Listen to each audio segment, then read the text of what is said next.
teman-teman semua, perkenalkan kami dari kelompok 1, kelas 2B, mata kuliah Kesehatan Reproduksi.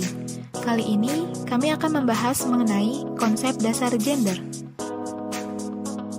Sebelumnya, izinkan kami memperkenalkan diri terlebih dahulu. Perkenalkan, nama saya Putri Audina. Saya Irba Syakira Wanda Putri. Saya Nur Afifah Fajriah. Saya Natasha Putri Ayla. Saya Hani Putri Febrianti. Sebenarnya, apa yang dimaksud dengan gender? Gender seringkali dikaitkan dengan seks dan seksualitas. Gender adalah perbedaan jenis kelamin secara bentukan sosial atau masyarakat yang mencakup perbedaan peran, fungsi, hak, tanggung jawab, dan perilaku antara perempuan dan laki-laki yang dibentuk oleh budaya, adat istiadat, dan tata nilai sosial yang dapat berubah seiring berjalannya waktu. Sedangkan seks adalah suatu perbedaan jenis kelamin yang didasarkan secara biologis, dan seksualitas dapat diartikan dengan sebuah tahap sosial budaya yang mengacu pada hasrat manusia yang dipengaruhi oleh beberapa hal seperti emosional, fisik, dan spiritual. Teori gender. Teori gender, perbedaan antara laki-laki dan perempuan bersifat natural, dan dari perbedaan tersebut menimbulkan konsep maskulin dan feminin yang melekat secara alamiah pada manusia. Perbedaan anatomi biologis juga menjadi faktor dalam penentuan peran sosial. Teori nature adalah anggapan bahwa peran sosial laki-laki dan perempuan yang selama ini dianggap sudah tetap merupakan produk hasil dari pengaruh sosial dan budaya. Teori equilibrium, konsep keharmonisan dalam hubungan antara laki-laki dengan perempuan karena keduanya dianggap harus dapat bekerja sama dalam hubungan kehidupan keluarga, masyarakat, bangsa, maupun negara. Lalu peran gender, kesetaraan sangat diperlukan laki-laki dan perempuan dalam melaksanakan peran. Peran reproduktif yaitu pekerjaan rumah tangga seperti mengasuh anak, peran produktif yaitu peran yang menghasilkan barang dan jasa, dan peran sosial yaitu dilaksanakan guna berpartisipasi dalam kegiatan sosial dan kemasyarakatan.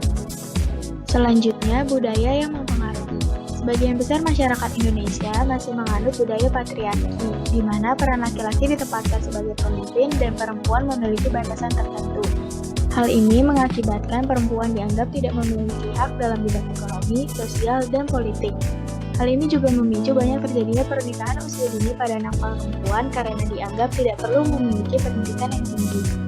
Diskriminasi gender adalah bentuk perlakuan berbeda yang mencerminkan adanya ketidakadilan dan menimbulkan pembatasan peran. Faktor diskriminasi gender ada 3. Yang pertama, budaya. Contohnya pada upacara pengislaman yang membedakan jenis kelamin pada setiap anak yang dilahirkan.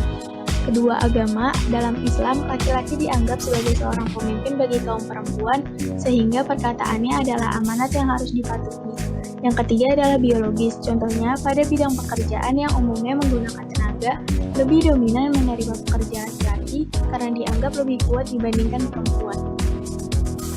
Sifat diskriminasi gender dibagi menjadi 3. Yang pertama, secara langsung, tampak nyata dan berlangsung secara terbuka, baik perilaku, norma, nilai, maupun aturan yang berlaku. Contohnya, iklan kerja yang menyebutkan jenis kelamin pelamar. Yang kedua, tidak langsung, dampak suatu kebijakan yang menimbulkan ketidakadilan dalam masyarakat. Contohnya, iklan kerja yang menetapkan persyaratan janji tertentu yang menguntungkan salah satu gender. Yang ketiga, struktural, tertanam dalam pola sosial, struktur organisasi, dan sarana hukum. Contohnya, perbedaan upah antar gender dan diskriminasi berbasis kasta di Asia Selatan. Berikutnya adalah bentuk ketidakadilan gender. Yang pertama adalah subordinasi. Pada kondisi ini, perempuan ditempatkan pada posisi lebih rendah daripada laki-laki. Contohnya adalah seorang perempuan yang tidak diberi kesempatan untuk mengambil keputusan dan menyatakan pendapat. Yang kedua adalah stereotip gender. Stereotip gender adalah penandaan terhadap pihak tertentu yang selalu berakibat merugikan pihak lain dan menimbulkan ketidakadilan.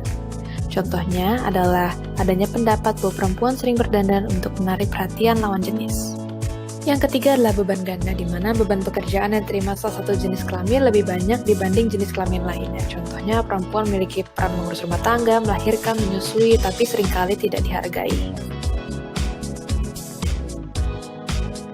Yang keempat adalah marginalisasi, yaitu suatu proses peminggiran dari akses sumber daya atau kemiskinan yang dialami perempuan akibat perubahan gender di masyarakat.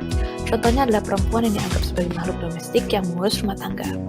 Yang terakhir adalah kekerasan, yaitu suatu serangan baik terhadap fisik maupun integritas mental psikologi seseorang. Contohnya, anggapan bahwa perempuan itu lemah dan pasrah sehingga terjadi gender-based violence.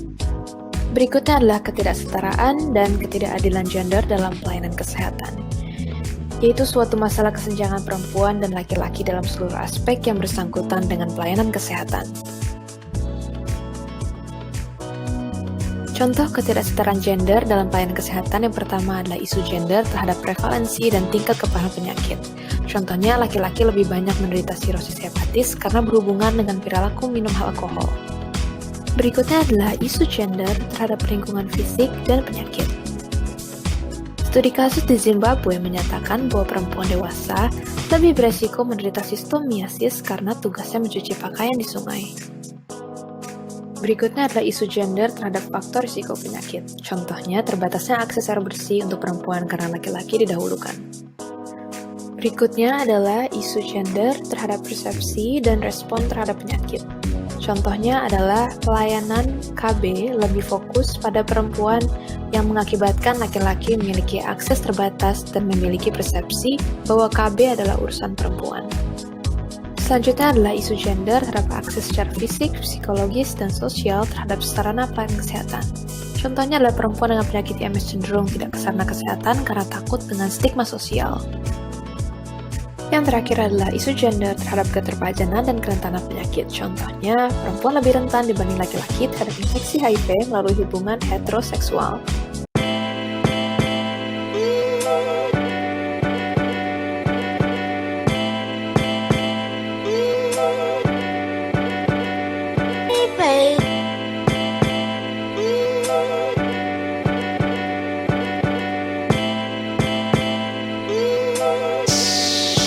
Cooking soul,